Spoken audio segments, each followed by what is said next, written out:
ਇੱਥੇ ਸਮੁੰਦਰ ਤੇ ਆਏ ਆ ਨਾ ਤੇ ਗੋਰਾ ਗੋਰੀ ਆਪਣੇ ਬੱਚਿਆਂ ਨੂੰ ਲੈ ਕੇ ਆਏ ਨੇ।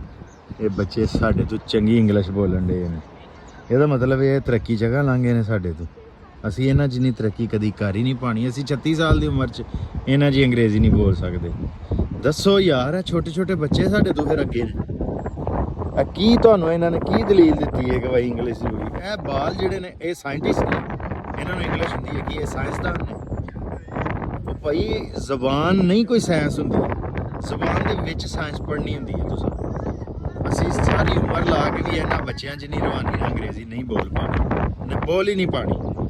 ਤੇ ਜਿਹੜੀ ਜ਼ਬਾਨ ਨਾਲ ਅਸੀਂ ਬੋਲ ਸਕਨੇ ਆ ਨਾ ਸਮਝ ਸਕਨੇ ਆ, ਉਹਦੇ 'ਚ ਅਸੀਂ ਸਾਇੰਸ ਕਿਵੇਂ ਸਮਝ ਸਕਦੇ? ਜਿਹਦੇ 'ਚ ਅਸੀਂ ਸਾਦਾ ਗੱਲ ਰੋਜ਼ਮर्रा ਦੀ ਨਾ ਕਰ ਸਕਨੇ ਆ ਨਾ ਸਮਝ ਸਕਨੇ ਆ, ਉਹਦੇ 'ਚ ਅਸੀਂ ਮੁਸ਼ਕਲ ਗੱਲ ਜਿਹੜੀ ਸਾਇੰਸ ਦੀ ਹੁੰਦੀ ਉਹ ਕਿਵੇਂ ਸਮਝਣੀ ਹੈ? ਮੈਨੂੰ ਇਹ ਸਾਇੰਸ ਸਮਝਾ ਦਿਓ ਯਾਰ।